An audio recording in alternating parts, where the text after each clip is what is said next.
Hey guys, today we are building our bunker using ICF construction. What we use is quad lock forms. These have clips that go between them to space them properly, so you have 1 foot of concrete that goes between, and these foam blocks, they stay in place. So once the blocks are built, you just stack them and build them just like a Lego set.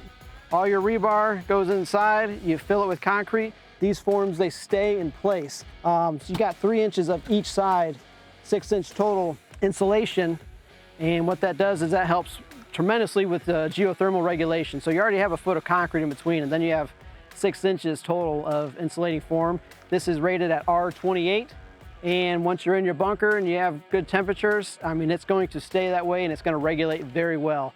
So the strength of these, they definitely outperform the steel bunkers because concrete naturally can withstand the compression loads a lot better than steel. Steel, you need a lot of structural supports, which we put in our steel bunkers. Over the lifespan, your concrete's gonna last decades or centuries longer than the steel bunkers in the ground. So you're definitely getting your money's worth out of the concrete bunkers. And the cost of these is usually 15 or 20% more on the total end of things compared to a steel or concrete, but your finished product is much better and is long lasting.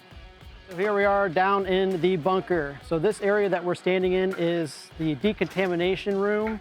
It's where you enter into your bunker. You can store all your goods here. If you need to clean up from, dirty, whatever's outside, if it's dirty, you don't want to bring in your bunker, this is an area you can come down and clean up and come into.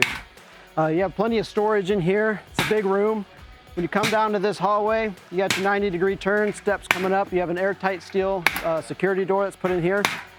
Your floor is about 2 feet high inside the bunker, so you have crawl space underneath for utilities and for storage. Once you walk into here, it's an open living space. You'll have a kitchen, open living space here. You'll have a door going back here to the bedroom. So once you go to this door, you have a mechanical room over here. It's where your NBC air system is, your electrical controls, all the components that power and run your bunker are in here. Come back into this area back here. You're in the main bedroom. Full bathroom will be over here. Then there's another doorway here in the bedroom. Walk back here, you have a dog-legged hallway to protect from gamma radiation. You'll have ladders going up to your secondary emergency escape, which is a hidden secondary escape. So if your main entrance is compromised, you have another way to get out. And so we always build our bunkers with 1 way in, 2 ways out. So that way it keeps you safe and allows you to control access.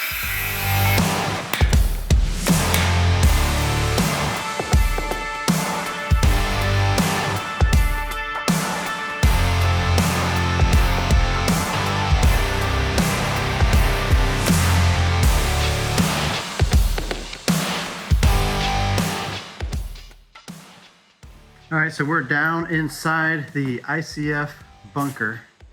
So we have the first course of wall set. So right now we're standing in the main living area. That is your main entry vault door. So we're in the inside of the living space. That's all steel, solid steel door, airtight sealed. And in here, you'll have a floor. You'll have about 2 feet up of floor with crawl space underneath. And I'll show you the other side of this door. I can't go through the door right now. And I'll show you the entry side. All right, so here we are on the other side. This is the other side of the door here. And there'll be steps coming up there. You'll have steps going up there to a main entrance hatch. This area here is mostly for storage and decontamination. So everything is braced right now, getting prepped for concrete. So it's a pretty big area in here, a lot of space for storage.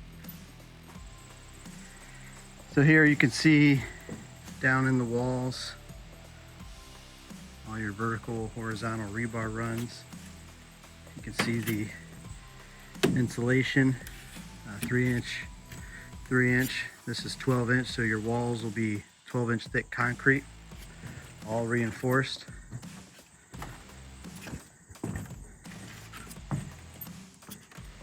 I mean, it's heavy rebar down through these walls.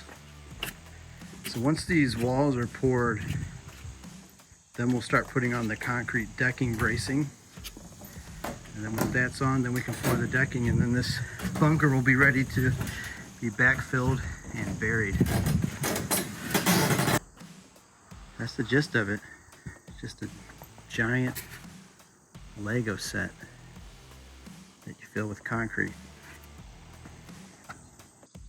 All right, guys, thanks for checking it out. I hope you like it. Stay tuned and follow us as we continue the progress of this awesome custom concrete bunker build.